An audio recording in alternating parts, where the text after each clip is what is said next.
Packers at home. It was the anniversary of the 1960 NFL Championship team, and they wore the green jerseys. The one I'm wearing here, the Brent Celek jersey, which, my own personal opinion, I think they should go back to the Kelly green. I like the Kelly green more than the midnight green. So I would like to see them go to more of a throwback type jersey, like the Jets wear all the time now. They went back to their old school jerseys, and I like their jerseys much more than the ones they wore in the late 90s, early 2000s. But I don't want to talk about the jerseys. I want to talk about the loss and the seemingly loss of every player on the team. Alright, so they lost Cobb and Bradley both to concussions, and then they've lost Jamal Jackson to a torn tricep, and then they've lost Leonard Weaver to a torn ACL, I think. This was a very disappointing loss, of course, but it's not like I didn't expect it. I wanted to make a video where I broke down the schedule, and I'm going to break down the schedule in this video since I didn't make one last week. It seemed like to me, and I've felt this way for a number of years now, I've always liked Andy Reid as an evaluator of talent. He can draft a guy in the late round who ends up being a great player for them. But it seems like to me, under Andy Reid, this team is never prepared, and they've always made mistakes that have cost themselves a football game. Now, I'm not saying the Eagles should have won this game outright. I mean, it's far from that. But they made mistakes early on in this game that cost themselves a football game. They made stupid penalties at inopportune times, especially early in the game. And then they played lackadaisical at times, they looked sloppy at times, and they've always cost themselves a football game. And the Packers are a great team. If they're not the best team in the NFC, they're certainly one of the top 2 or 3 teams in the NFC. They're very underrated. I expected the Eagles to lose this game, honestly. And I did get excited at the end when it seemed like they were coming back. But the whole time I kept saying to myself, well, this is not a team they should beat. I mean, this is a better team than them. But again, under Andy Reid, he just sets his teams up to fail. Now, what I mean by that is, look, Kevin Kolb should be the starting quarterback if he's ready to go. I mean, a concussion's a serious thing now. We should take this thing. You can't be too careful with a concussion, is what I mean to say. We shouldn't take this thing lightly.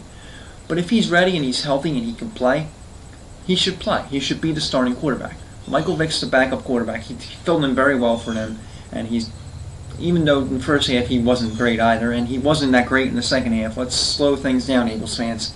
He did look a lot like McNabb at times. You know, we always complained about McNabb's accuracy. There were passes that were not accurate at all, that the receivers, like Macklin's touchdown, he had to go all the way down to catch that pass, and he was seemingly wide open.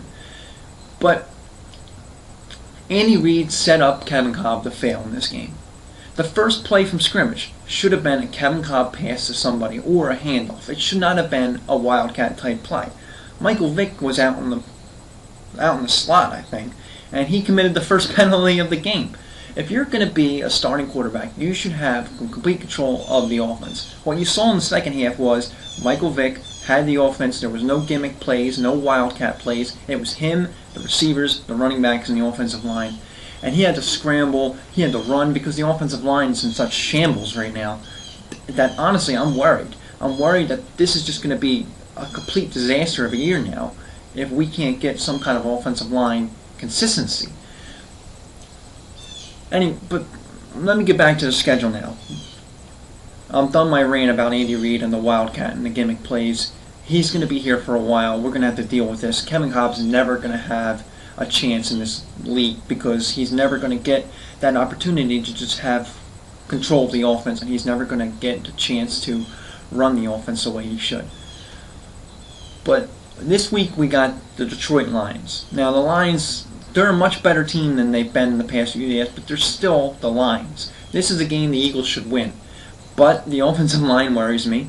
The fact that Michael Vick has never really had complete control of an offense in years.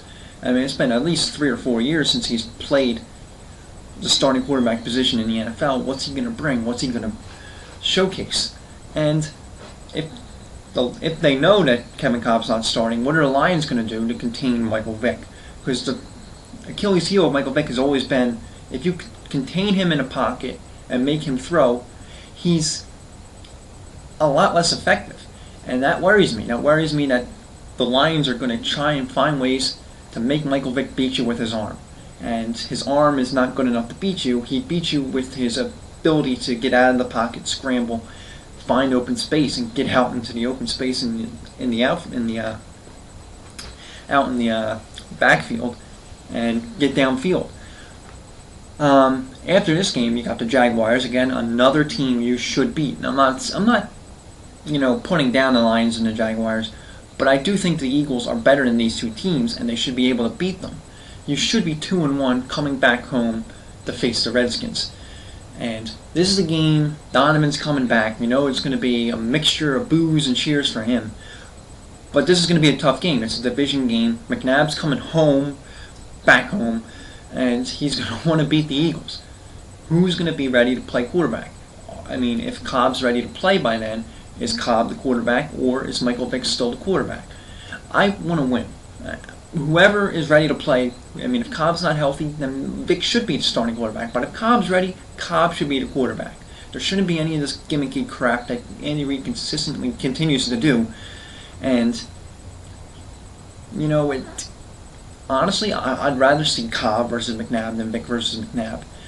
Of course, after the Redskins game, you got the Niners, the Falcons, and then you're on the road against the Titans.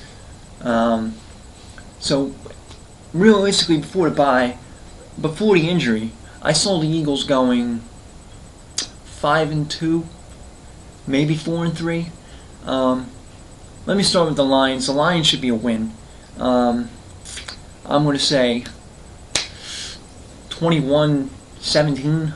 I don't see the Eagles' offense really putting up big numbers this week. It might be one of those little squeaker wins. The Jaguars, they should beat them. I'm going to say 24-14. The Redskins is probably going to be a loss now because the Redskins have the ability. They got a good defense. Their defense is very underrated. And if you don't have an offensive line and you don't have consistency on offense, it's going to be a tough game to win. So I'm going to say the Redskins win that game 27-17. I think that they handle the Eagles pretty well in that game. Then you go on the road against the Niners. Now, San Francisco's never been a good place for the Eagles. The Eagles have never played well there at all. Before Cobb got hurt, I think you could beat the Niners, but now I don't know. And yeah, the Niners got pounded by the Seahawks, but they're going to come back with an edge now. That was not the Niners that you expect. Singletary will have that team ready by then, supposedly, So I don't know what to expect from that game either. You just don't know what to expect with an Andy Reid team, especially now with all these injuries.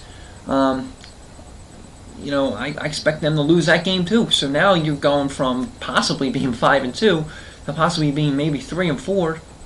You come home to play the Falcons. The Falcons are going to be a better team. You should win that game. But then you go on the road against Tennessee, and the Eagles haven't been in Tennessee in a while. But what do you get then? That's your schedule before the bye. What do you have? You don't know anymore. You don't know who's going to be ready to play. You don't know if Stuart Bradley is going to be out there, and he's their leader on defense. So without their leader on defense, this team just they played better in the second half. But again, and you don't know what to expect. And after the bye, it's just forget about this schedule. You play the Colts. You play the Redskins on the road, you play the Giants at home, then you go to Chicago. You've never won in Chicago, and this team doesn't win in Chicago. Then you play home against the Texans, who look really good this year. You go on the road against the Cowboys, on the road against the Giants, home against the Vikings, and home against the Cowboys. Your schedule after the bye, you had to have a good first 7 weeks of the season before the bye. Because after the bye, forget about it. Your schedule is tough.